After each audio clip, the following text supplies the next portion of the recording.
This is Jeremy Alcar from Group 8 in CIT262. Today we'll be presenting on Chapter 6 of the DevOps Handbook. The critical part of optimizing the workflow in a company is reforming slow or ineffective processes involved in creating value.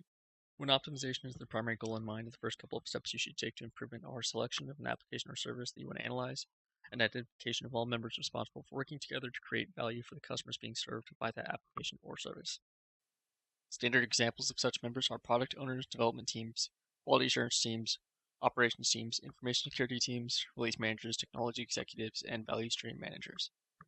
After identifying value stream members, the next step in the process is acquiring a solid understanding of how work is performed. This information is to be documented in a value stream map and acquired via a meeting or workshop. The goal is to develop a sufficient understanding of the areas in our value stream that are jeopardizing our goals of fast flow, short lead times, and reliable customer outcomes. The goal is not to document every minuscule step in the value stream. Investigative efforts should be focused on the following areas: places where work must wait weeks or even months, and places where significant rework is generated or received. The first iteration of documenting the value stream should only consist of high-level process blocks.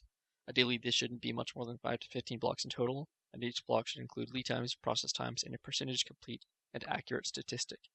These statistics should be used to identify where our improvement efforts are most needed, and from this point we should construct a future value stream map which sets the goal statistics we want to achieve by a certain date, typically 3 to 12 months. Alright, this is Sam Heinzen.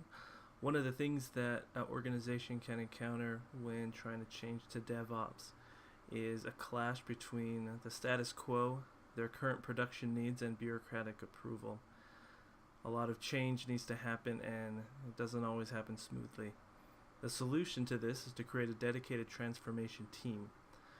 This team has a clearly defined, measurable, and accountable goal, and they need to be able to operate outside the rest of the organization. And this is important because the organization needs to continue to provide their products and services, and this team, their whole point is to change how they do that, but they don't want to interrupt anything. So being able to operate outside the rest of the organization allows them the freedom to investigate and to analyze without interrupting the workflow. The implementation requirements for this is that the team needs to be solely dedicated to the transformation efforts. They can't be pulling double duty.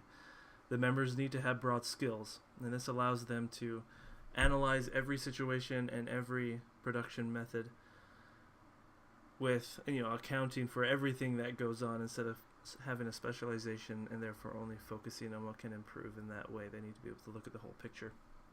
Members need to have a good relationship with the rest of the organization.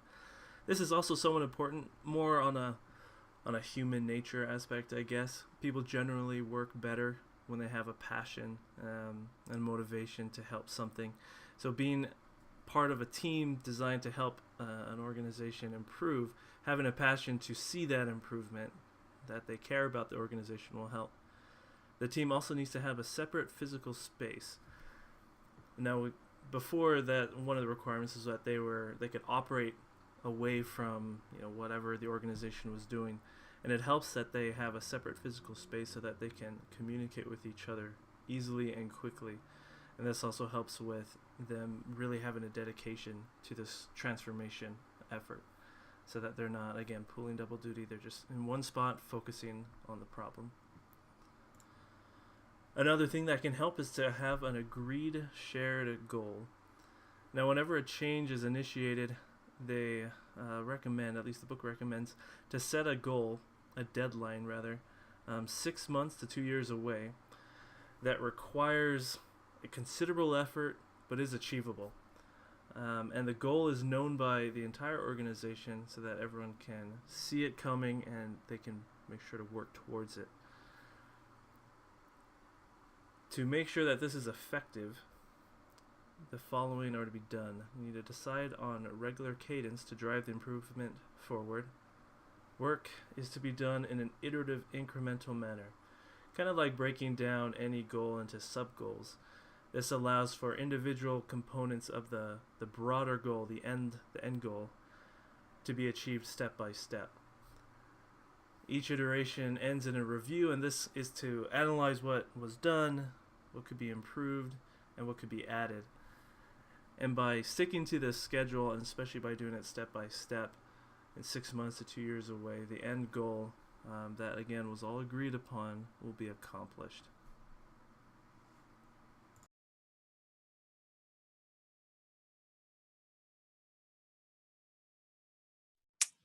This is Alyssa Hundley, and the sections that I'm going to do are keep our improving planning horizons short and reserve 20% of cycles for non-functional requirements and reducing technical debt. So we want to generate measurable improvements within weeks. And by doing this, we achieve flexibility and the ability to reprioritize and replan quickly, decrease the delay between work and work expended and improvement realized, which strengthens our feedback loop, making it more likely to reinforce desired behaviors. When improvement initiatives are successful, it encourages more investment. Faster learning generated from the first iteration, meaning faster integration of our learnings into the next iteration. Reduction in activation energy to get improvements, quicker realization of improvements that makes meaningful differences in our daily work, and less risk that our project is killed before we can generate any demonstrable outcomes.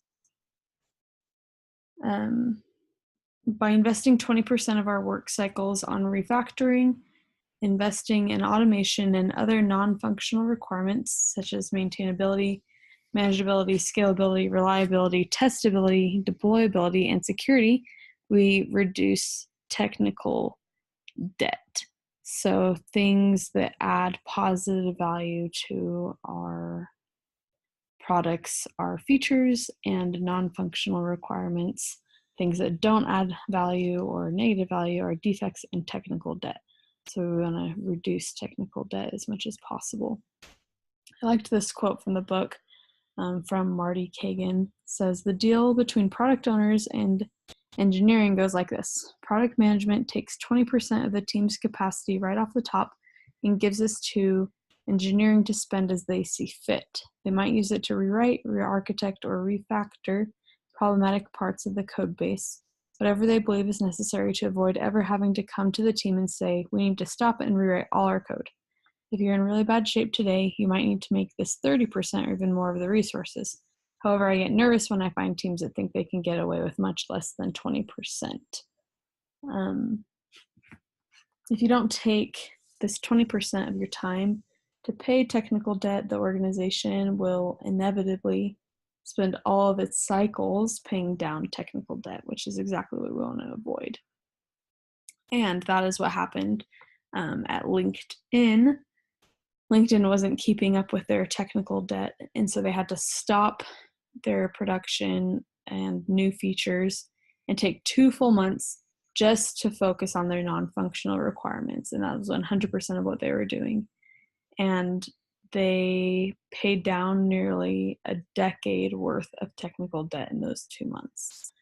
So if you don't take your 20% out of each cycle to pay it as you go, like I said before, you'll inevitably spend all of your cycles doing it. And technical debt doesn't impede our ability to quickly and safely develop and operate our services in production. And that is the end of our slideshow. Thanks for watching.